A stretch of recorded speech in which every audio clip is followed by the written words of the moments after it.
ఏపీలో BJP scene ఏంటి అంటే ఆ మాత్రం రాజకీయ అవగాహన ఉన్న ఎవరైనా ఇట్టే చెబుతారు. బీజేపీకి ఏపీలో ఏమీ లేదని పెదవి విరుస్తారు. పైగా 2019 ఎన్నికల ఫలితాలు కళ్ళ ముందే ఉన్నాయి.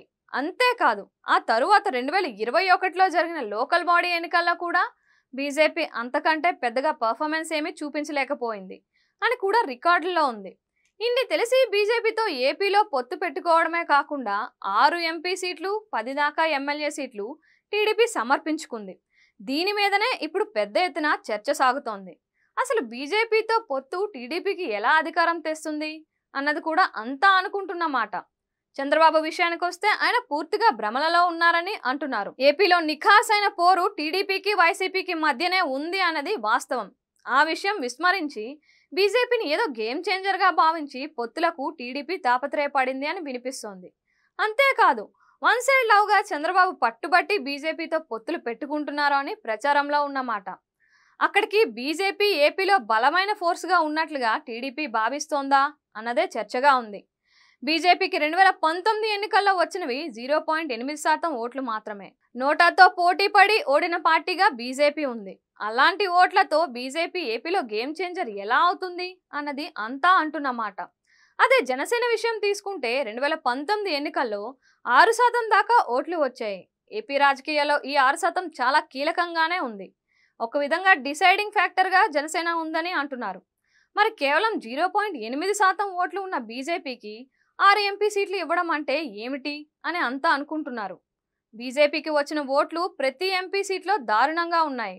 అలాంటిది 7 అసెంబ్లీ నియోజకవర్గాలను ప్రభావితం చేసే ఎంపీ సీట్లను 1/2 డజన్ దాకా కట్టబెట్టడం అంటే టీడీపీ వ్యూహాత్మకంగా తప్పు చేసింది అని విశ్లేషకులు భావిస్తున్నారు. అదే ఈ రోజున పెద్ద మైనస్గా మారుతోందని టాక్ కూడా వినిపిస్తుంది. ఇలా పొత్తుల ఎత్తులతో తాను అధికారంలోకి వస్తాను అని టీడీపీ అధినాయకత్వం భావిస్తోంది. కానీ నిజంగా చూస్తే కనుక ఈ పొత్తులు అన్నవి ఆ పార్టీకి గుదిబండగానే మారుతున్నాయని అంటున్నారు. బీజేపీకి జనసేనకు కలిపి 31 అసెంబ్లీ సీట్లు అలాగే 8 దాకా ఎంపీ సీట్లను ఇచ్చేశారు.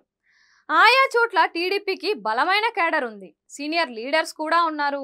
వారంతా మాత్రం ఈ రోజుకి అడ్జస్ట్ కావడం లేదు. చంద్రబాబు అందరినీ పిలిచి మాట్లాడుతున్నారు, బుజ్జగిస్తున్నారు కూడా. కానీ అక్కడ ఓకే అనేసిన నియోజకవర్గాలకు వచ్చినప్పుడు తమ కేడర్కి వారు సర్ది చెప్పుకోలేకపోతున్నారు. అదే విధంగా వారు కూడా తీవ్ర మనస్తాపంతో ఉన్నారని టాక్ వినిపిస్తోంది. దీంతో ఈ పొత్తులకు సంబంధించి ఓట్ల బదిలీ ఎలా జరుగుతుంది అన్నది కూడా చర్చగా కనిపిస్తోంది. ఓట్ల బదిలీ సాఫీగా సాగితేనే పొత్తుల ఫలితం ఉంటుంది. అది జరగాలంటే అవతల పొత్తు పార్టీలకు కూడా సొంతంగా సత్తా ఉండాలి. వారు కూడా కొంత బలం చూపించాలి. 0 నుంచి మొదలు పెడితే ఎంత దూరం మోస్తారు? కొస వరకు ఎవరూ ఎక్కించలేరు కదా అని అంటున్నారు. అది కూడా అన్ని రకాలైన త్యాగాలు చేసి చేయడం అంటే మా వల్ల కాదు అని కేడర్ చేతులెత్తేస్తోంది. అయినా బీజేపీని బాహుబలిగా భావించడం అతిపెద్ద తప్పు అని అంటున్నారు. ఆ పార్టీ ఏపీలో రాజకీయాన్ని మలుపు తిప్పుతుందని ఆశించడం కూడా తప్పే. మొత్తానికి చూస్తే కనుక బీజేపీ తనను సీఎం చేస్తుందని భ్రమలలో బాబు ఉంటే అంతకంటే రాజకీయంగా తప్పుడు అంచనా ఉండనే ఉండదు. ఏపీలో ఏం చేసినా టీడీపీనే చేయాలి. ఆ పార్టీ బలమే ప్రత్యర్థులకు పంచాలి. మరి ఇంతోటి దానికి పొత్తుల పేరు చెప్పుకొని కూటమి కట్టి బలంగా ఉన్నామని బిల్డప్లు ఇవ్వడం ఎందుకు అన్న ప్రశ్నలు కూడా వస్తున్నాయి. దీనివల్ల అసలైన తమ్ముళ్లకు సీట్ల కోత పడి అన్యాయం జరగడం ద్వారా గ్రౌండ్ లెవెల్లో పడాల్సిన ఓట్లు కూడా తగ్గిపోతున్నాయి అని అంటున్నారు.